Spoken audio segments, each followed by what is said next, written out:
Alright, this first video that we're going to talk about is going to deal with the problem that's going on in our country right now. How many of you have been made very painfully aware of the fact that our economy has been in some form of a crisis for the past 5, 6, 7 years? Yes. Okay, and the reason I say that is we've been lulled to sleep. Recently, when you watch the news, who's been hearing all about the government shutdown? The debt ceiling, the work stoppages. They're setting us up right now, cushioning us for the big blow that's going to happen. And here's what I want you to understand. It's all political. The Democrats are trying to position it as a Republican problem and vice versa. And here's the reality. Neither one of them, they have no clue or plans to fix it, and it's going to come down hard. And it has nothing to do with anything they're talking about. The problem that we're facing right now is going to be the fact that our country is not going to be able to sustain our current Social Security program and pension funds. And I'm going to give you some statistics. So I'm going to start off by saying, what do I say? When I meet somebody and they start talking, what do I assume? They're lying. They're lying. So I'm not asking anyone to believe anything I'm about to say. It's true, but I'm begging you to say, I don't believe it, and then actually go do the research. Because if you go do the research that I'm going to share with you right now, you'll be more upset than I could ever make you. Because I've been researching this now for a few weeks, and it has frustrated me just reading it. So I'm going to give you guys some statistics. How many of you know what I mean by baby boomers? Yes. Okay? Baby boomers have been the largest segment of our population, and here's the problem. Baby boomers began to start turning 65 in 2011. January 1st, 2011, the very first baby boomer turned 65.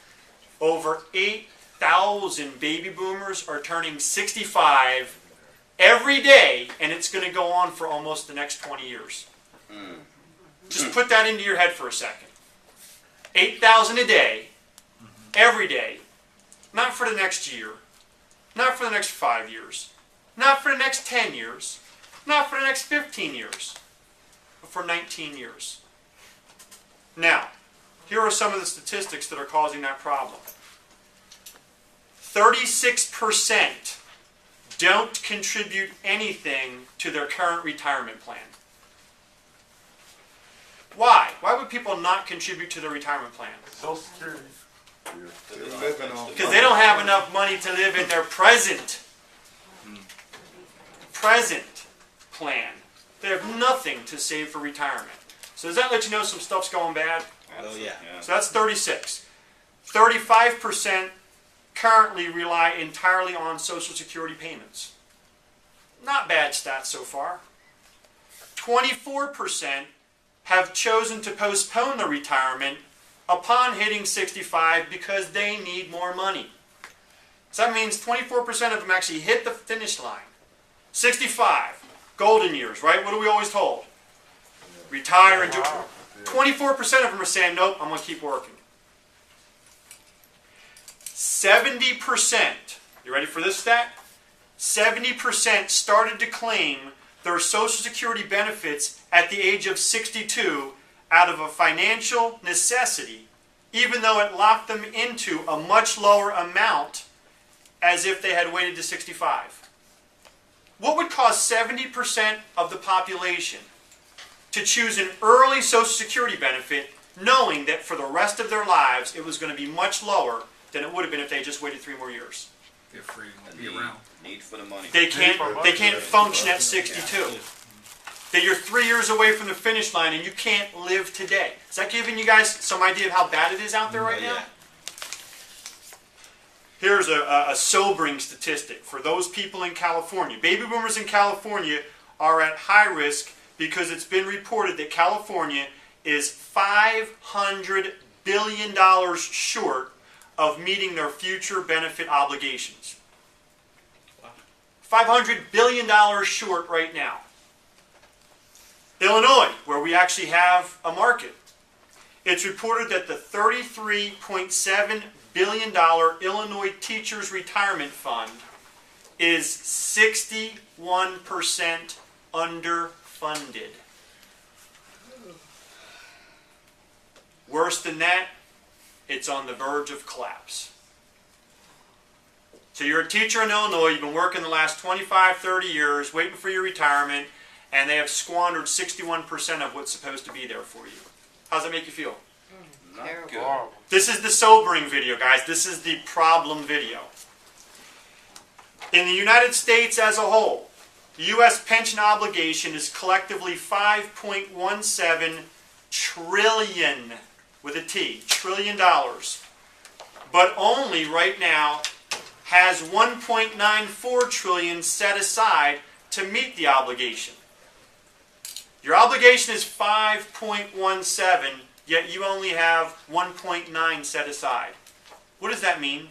That's the United States. That's across all 50 states, guys. I don't know how to say this other than to say to you that according to all reports right now, and by the way, this is from the Bureau of Labor Statistics, the Census Bureau. This is about 16 different government sites. According to the current reports, the Social Security system is now, today, in 2013, paying out more money in benefits than it brings in. What does that mean? We're not operating at a surplus. We're operating at a deficit. And they're already saying we are 2/3 short of what we owe right now. Why am I giving you guys these statistics? It's our world right now. Some of you walk around afraid to talk to people. This is the future for every one of us. Every one of us. Here's the sickest of all statistics. According to, who knows AARP?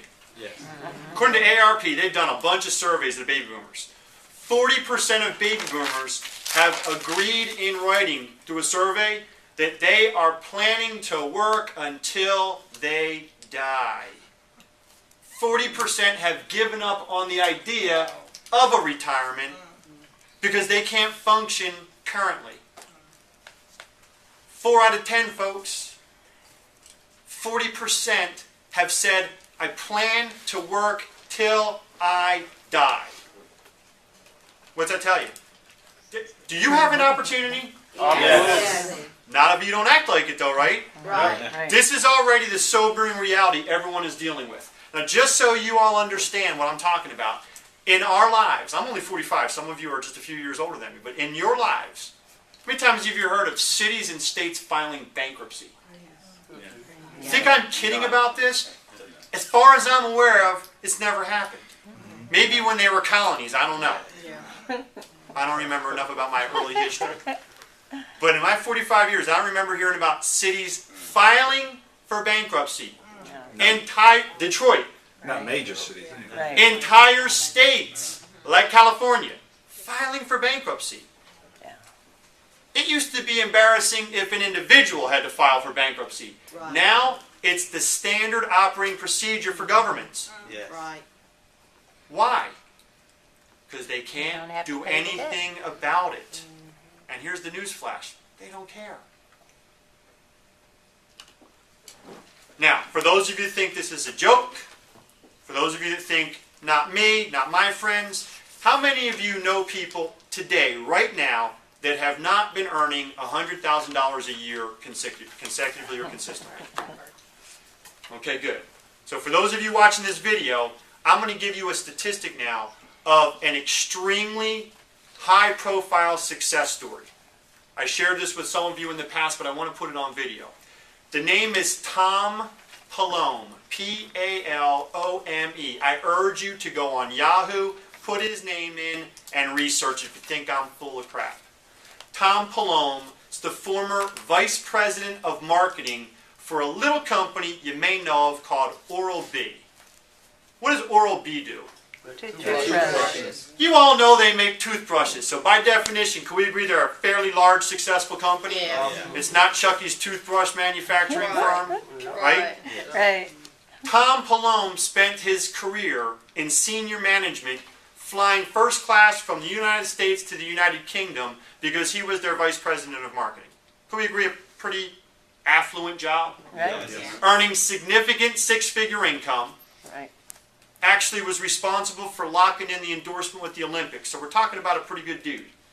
Not some schmuck that they were just hoping to get rid of. So this is a success story, yes or no? Yes. Worked his career, paid off his mortgage, right? That's the Yes. American dream. Yes. Paid off his vehicles, paid off his children's college fund. How many of you guys think that is the American dream? Yes. Right. Worked, retired, had his 401k, got his Social Security, and when he retired, he had $90,000 in savings.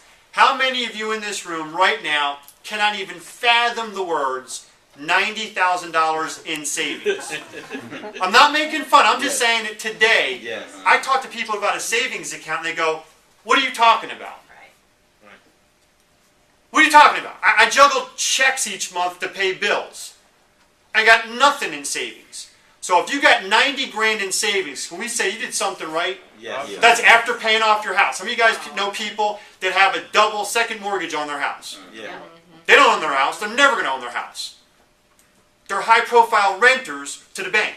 Yes? Yes. This dude owns his house, owns his vehicles, paid off his kids' education, 90 grand in the bank. Should he be able to enjoy life? Yes. Now here's the reality.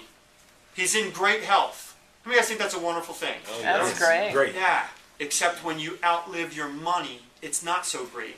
He's 77 years old now.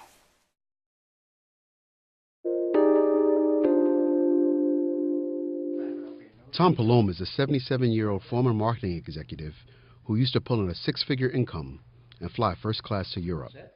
Today, to maintain a modest lifestyle, he works two part-time jobs, one as a food demonstrator at Sam's Club, the other a short-order cook and bartender at a golf club cafe.